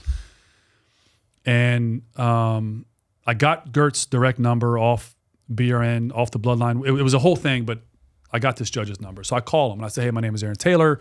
I had this dog, BRN, I think it's 29815, but I'd have to go back on bloodline to look. He immediately said, so Blitz is a Yari, which is spelled Jary, bloodline dog, direct. Yari was double on top and bottom on the bloodline, right? Blitz is all black Malinois, built like a bulldog. I mean, he's just massive muscles, just like Jari, his grandfather on both top and bottom. So Gert, he was overly ecstatic that I contacted him because he said, that was, and this is what really opened my eyes to how the police dog market works in the Netherlands, okay? One conversation and it all made sense, okay? Gert said, we were so distraught letting him go to the police vendor. And I said, well, What do you mean? Because in my head, it's like police dogs are the top of the food chain, right? Nope. That is not the case. No. So he said, well, Blitz was too reactive. So in the KMPV, they have to do the touch test with the judges, right? The dog cannot react to this test or they are like gone, right? Because you're dealing with very serious dogs, no muzzles, whatever. Blitz refused to let any judge or person or me until the day he died touch his tail. You touch his tail, he's going to bite you. Hard stop. I don't care who the trainer is. You can say you can rip and flip and do, not happening. So Blitz was brought up to be KMPV like his grandfather, right? He was brought up to be like a legitimate competition dog, maybe get K. And I know you guys know this, but most of the time in Holland, a dog get KMPV 1, then go be a patrol dog for a couple years, then get pulled out of patrol, get KMPV 2 or 3, be a stud, be a breeder. These things happen, right? But most of the time when a dog's on the street in Holland, it's like 4 or 5 years old when it goes to the street and it already has first title. It's already a crusher. It's not the 12-month, 18-month-old babies that we put on patrol in America, right? So Gert says on the phone, it was through a translator. He only speaks Dutch, but he said, we were distraught putting Blitz into the police market. They were obviously using Dog Center Holland to get the dog over here. I said, why is that? He said, well, Blitz was going to be a real stud, a real champion dog, but he was too reactive. And he had a problem with his tail and he had a problem with his feet. So again, those are 2 tests that are done on the field, and he failed on both every time, so they had to dump him to the police market. So I said, well, hey, I'm having a real problem because he's so reactive that everything is getting everybody bit. He doesn't target correctly. He just comes in mouth open and just crushing, right? So he started laughing. He's like, yeah, but that's what you guys want. And then it was like, who wants that? I don't want that shit, right? Like everybody else has Malinois and Dutchies around me, but they're all like relatively calm. I mean, they're Kind of normal. high drive police dogs, but Yeah. they're not like that was Blitz, right? Like 24/7. So he said, so I explained to him what was happening. So he simply said, just say his name before every time and he won't bite you. And then I was like, let's go a little deeper in that conversation. I'm not sure what you mean. He said, no. You're just surprising him. He's not attacking you, right? He's just biting you and letting you go and then going back. And I said, well, kind of, yeah. He just turns around, bites me, and then lets go and goes back on task. But like, I was getting bit a lot, like a tremendous amount. He said, no, just say his name first. It'll all stop. So I was like, okay. So I didn't want to say his names. I didn't want to walk like an idiot at training. Hey, Blitz, Blitz, Blitz, Blitz. And people are going to immediately start like, what the fuck's he doing? So I just started going, that little tiny sound before every touch. So every time, if he's next to me, before I'd reach down and touch him, before I'd grab his collar, before I'd do the, how do you think I prepped that? While we're at my house, I'd go, food. Probably 5,000 damn times, right? Until when I went, that son of a bitch would, like, it was instant, right? He lived to bite, but he was a very food motivated dog, right? That adjustment, making that sound before I popped the leash, before I grabbed the collar, before I grabbed the harness, before I reached down and grabbed him, that sound stopped 99% of bites, okay? When I would have him sit and then I'd pull out the jute to have him go, before I just pop, before I do that, I'd go, it would immediately detune him. He would focus, nuke it, right? No more getting bit in the hand. Simply off that sound. So then I was like, because I am a thinker, like I do a lot of research, that is my thing. And I was in school at the time. So I was actively in school. The degree, the science of policing is a psychology program. It's not about policing. It's not like it's not criminal justice. In any capacity. There's no police officers even talking the program. It's literally why you commit crime and why you don't. This is a fascinating program. So while I was in that program, I really started going, wait a minute here. Like, if this dog is responding on a preparatory command, a precursor, and the precursor works for clarity, how do I I was having a really, really trying to think about that. So then I went all the way back to Marine Corps to boot camp. And it was like, well, let's look at high-level drill. In my opinion, Marine Corps is the best drilling branch there is. It just is, right? Nobody drills like the silent drill team. But at the highest level of drill, Army Marine Corps, it still requires preparatory command, command of execution. Column left, pause. March, pivot and step. If the human brain, this complex human brain, needs a preparatory command, pause for clarity, and then a command of execution to do it, but yet for dogs, simple, stupid, predatory animal, never smarter than a 3-year-old child, We don't give preparatory commands. Sit, pop, right? Dog turns, bites the fuck out of me, right? So I was like, how do I implement this preparatory command into the dog while he's in drive to eliminate friction, tension, and conflict, right? Because I was having that. We had a great relationship. Me and Blitz played. We did all these things to build a relationship. I hand-fed the dog 100% of his meals. But when that son of a bitch would go on the drive, if there was a surprise, he was bite first, react second. So I'm sitting in my barn and I've got this clicker. I understood clicker training at a pretty high level. My mom was a decent dog trainer and we grew up. Everybody forgets what clicker though. There's a clicker and there's a 24-inch bamboo stick. This is how clicker was sold from probably 1940 when it was a cricket all the way up to like 1990 something. Okay. And at some point in the 90s, they removed the stick from the clicker. It was always click to mark positive, smack to mark negative, right? And it was a very skinny 24-inch bamboo, or sometimes you get like a PVC rod, but it was designed to like do a quick little pop, right? Like if I smack you with that pin, it's not going to injure you, but it'll hurt you, right? So you're supposed to click, click, positive, smack to mark the negative, right? This all went away. But that's how I grew up. So I understood coming up with the carrot and the stick at the same time.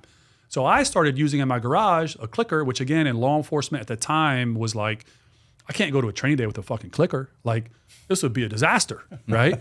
So I'm clicking and I have this e-collar. So I'm clicking and we worked off of 550 and I'm correcting. I'm clicking and I'm correcting.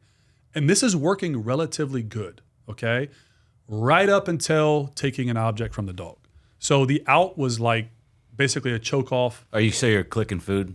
So Are I'm you clicking a marked behavior as Yeah. and the clicker is loaded with food, but Yeah. I'm using the clicker and the e-collar in unison, right? Like there's low level stem, click, low level stem, click, food, low level stem, click, food. Mm-hmm. And I started getting high levels of behavior out of this dog, like very complicated off-leash behavior out of this dog to the point nobody else, and I don't care what anybody says right now, nobody else in DC metro area was fully off-leash 100% of the time with their dog like I was. Didn't exist.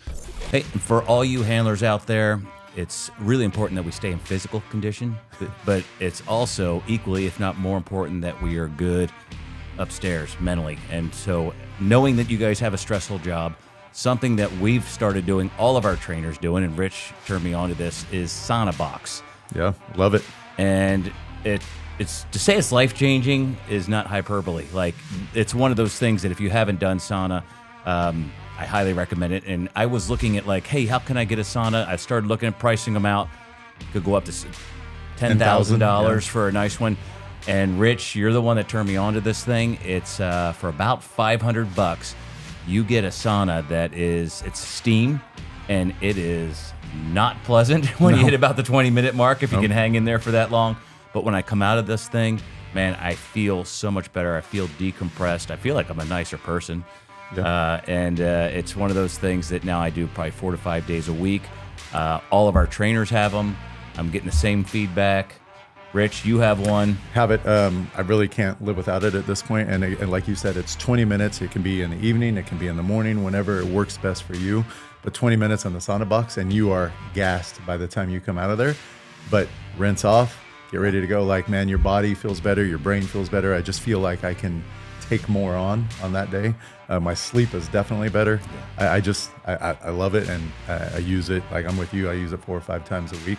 It's part of my program now, and it's the least invasive part of my program that makes me feel that much better. Yeah, lots of studies on it. So go to saunabox.com, use keyword K9, K the number 9, get yourself an extra 10% off. Tell them Rich and Greg sent you. Have some fun and sweat it out. All right. To the point that when Stambro came to Alexandria City in 2016, I believe, to help them, I went there to meet Stambro and brought my dog. Alexandria City is only about 20 miles away from our county. We've never trained with them ever because they're a USPCA agency and they're very inclusive. So they have a large K9 unit, but they never left their little tiny city because when they would come to the bigger counties, it was like, oh shit, like their dogs are doing shit that we're not doing, right? So I go to this city department with my dog just to hang out with Eric. And I knew some of the handlers there, and one of the handlers actually worked for me at Ridgeside at the time. So I go there. When Eric, to include those guys, saw my dog working, building searches, fully off leash, 100% off leash, working off tone and a whistle, right? When they saw them doing vehicle extractions, fully off leash, recall, back, boom, boom, boom. That's when I really knew, like, oh man, like I might really be on something with this dog, because when other canine guys see him working, it's like their minds are blown, right? And I'm not a fucking canine trainer. I don't know how to certify a police dog. I mean, I could do it, but it's not my thing, right? So then I go back to the drawing board and I'm like, okay, I have all this complex behavior. I can do castaway sends. I can target the dog to the left, target the dog to the right, leave that off a laser, go to this door, drop there. I can do all that. And I'm using vibration as a freeze mark. I'm using tone as a negative mark. I'm using solid tone as a recall. I'm using a laser for a targeter. This is really easy canine behavior. But at that moment where I was, nobody was doing that. Nobody, right? But I still had the problem of an out. Every out was choker collar, folded over, wrist together, dog goes unconscious, comes off. He would fight like a crocodile, not to off and out. And I was that canine officer that would, my dog's on a bite, he's punching, he's deep. And then as I got closer, the dog starts doing all kinds of odd behaviors, right? Verbalization, the whining, trying to watch what I was doing, spinning the decoy around. And he was a very strong dog, so he could dominate people. And he was a rapper. So once he bit, he was like holding on, right? The moment I got close though, it was hell in a handbasket. And why is that? Because the only way that I could out him was to physically choke him unconscious. So you knew the conflict was coming. And that can't be comfortable for a dog. I mean, if you got a chain on your damn neck and you know when this guy walks over, that chain's gonna hurt, they're gonna fight. So everything was a conflict. So then I went back to the drawing board at my house, and literally on a weekend, I was like, I'm gonna get him to pop on this tone. I need him to understand that when tone comes on, it's not just leave the walnut in the backyard alone. It's come off the goddamn bite. And then it hit me. It was like, if I can't even reliably have my dog out a tennis ball, why am I surprised that he won't out off a bite suit or off the street? Of course, right? Correlation happens, brain goes off, and I'm like, all right, I need to go right back to the drawing board and teach the dog that when tone comes on, it's not from me. It's based on his behavior. And it hit me like a light, because when I was going to school for psychology, I did a lot of studying on autistic children, okay? And not to say anything funny, but an autistic child that is nonverbal, believe it or not, is very close to a canine in their ability to comprehend things. When you're training a nonverbal autistic child, you use positive and negative. There's no gray area. And most of the release for behavior is a behavioral play. So it would be like, for example, you have a one-on-one situation with a nonverbal autistic child with an educator, and when the child does a task correctly, they literally often will pick up a bell, ring the bell, child gets to go run, jump at the school that I had studied at. What they had in the middle of was actually a large trampoline, but they had hooked the trampoline up to ropes. So it was a hanging trampoline. Does this make sense? Like a 12-foot circumference hanging trampoline. Over the top of the trampoline, they had put wrestling mats, about 3-inch thick wrestling mats that covered the top of this. So when a teacher would ring a bell, this autistic child would jump up from the desk. Half the time they'd knock over the desk in the process, but that's just part of it. And they get to sprint to this. Once the bell rings, forget it. Bell rings, child jumps, sprints to the hanging trampoline. They dive on the trampoline. Trampoline will do 3 or 4 spins. Child comes off, comes back to the desk, and they start with problem 2. Ding, ding. So all day long when you're watching this from the outskirts, just bells ringing and kids running, and it looks like pandemonium. Like, it stresses me out. My anxiety goes up watching it. But then you're like, man, they're really doing something here, right? I applied that exact same logic to the dog. I stopped talking. I stopped stressing every individual mark, and I made corrections solely based on behavior. And I think I coined this term because it came to me. I haven't heard anybody else say it, but when the behavior becomes the correction, the behavior stops instantaneously. When the behavior is marked as the correction. When emotion marks behavior, then compliance is nothing but basic compliance to your presence, meaning obedience is nothing but compliance to the presence of the handler. That's all it is, right? When you truly behaviorally modify the dog, you teach the dog that when the behavior becomes the correction, the behavior stops. And if the dog is in charge, the dog will never choose a correction over a reward if they know the rules of the game. If they don't know the rules of the game, then the dog will go predatory. We're talking about high drive dogs. We're not talking about low drive, completely different.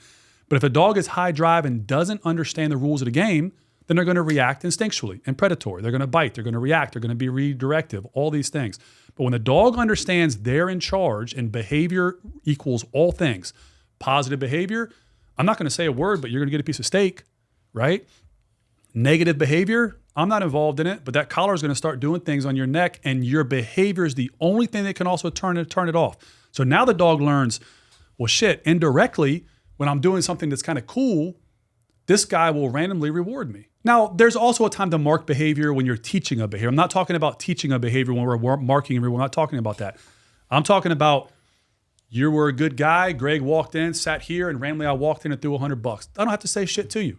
But you're going to memorize pretty quick to sitting there, got $100. Later this afternoon, we move over here.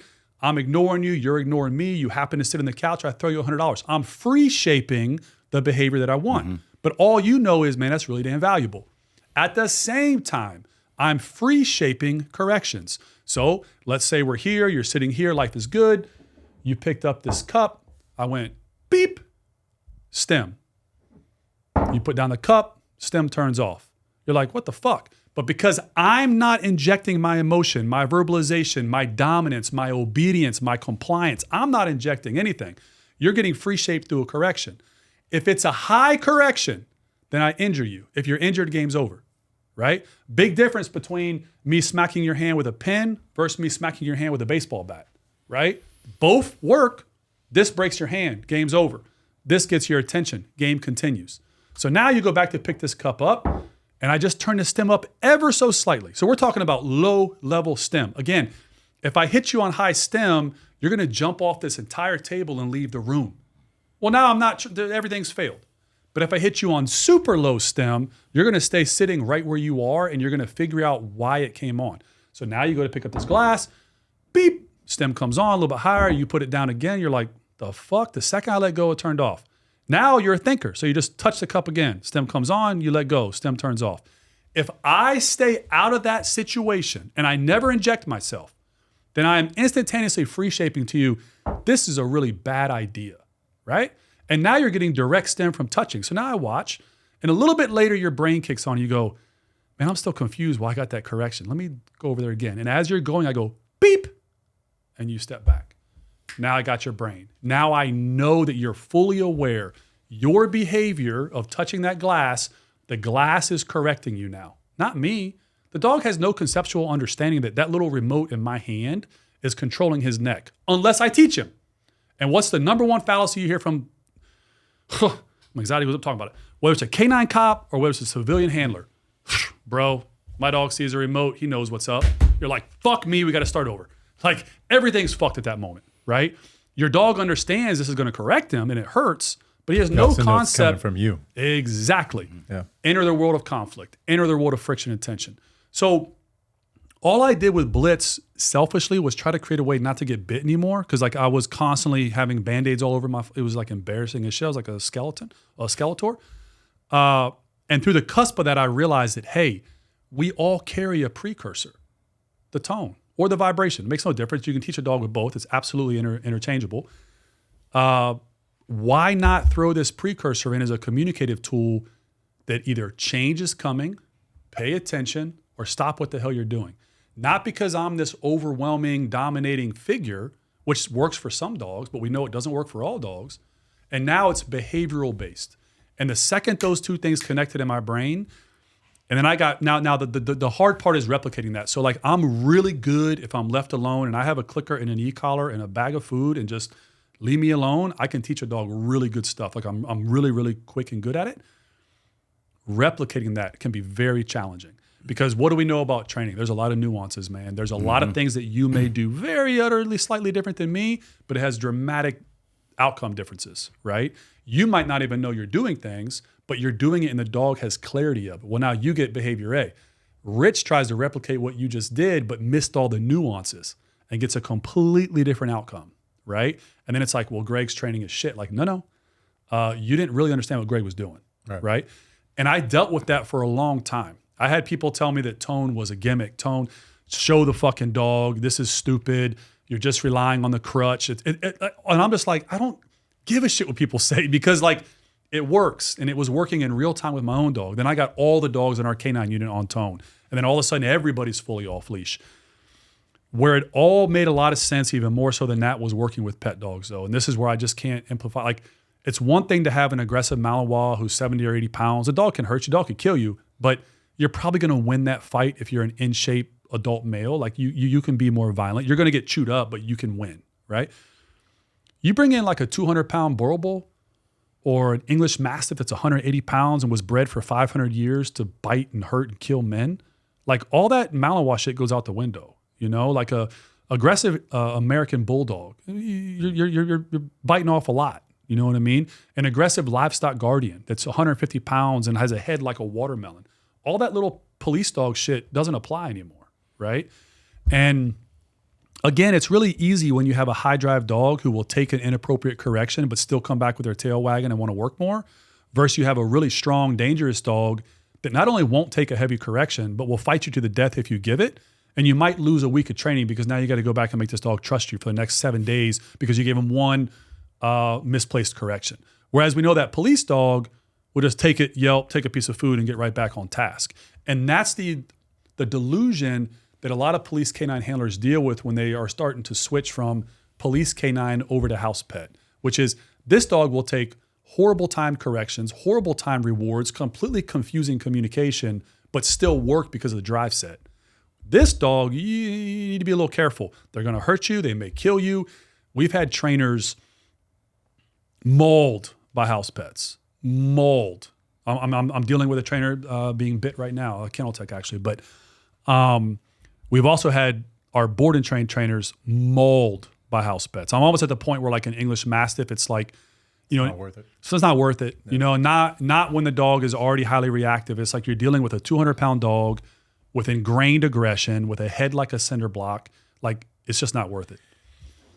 Hitting the end of our time. I know Stambro and has kind of followed really tight what you've taught with the tone, especially. Yeah. He's got his book out there. He's It's a doing great the seminar. book. Great you book. feel pretty comfortable having Eric representing. Oh, that's the an path. honor. Yeah, it's an honor to me. So I'm very close with Eric. Eric is a mentor to me. Like, I think I've helped him with business for sure. But, like, you know, Eric is one of the nicest, kindest, answer the phone at 2:00 in the morning, jump in the car, come to you, no question asked guy. And I think a lot of people don't realize that about Eric.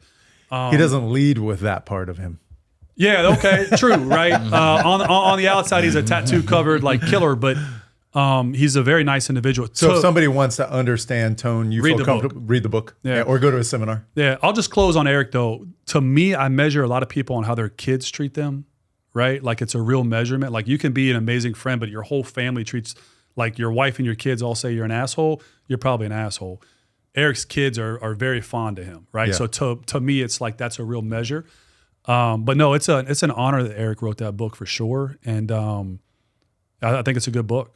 I think everybody should read it. I think we covered a lot. Appreciate you coming. 3,000 miles just to be on the podcast. Something man. like that. Turning around, heading home right now. Yeah, actually tomorrow morning you're headed back, right? Yeah. Long trip back. So appreciate you making your way down here, jumping in the studio with us, coming on. Awesome studio. You guys are doing good work.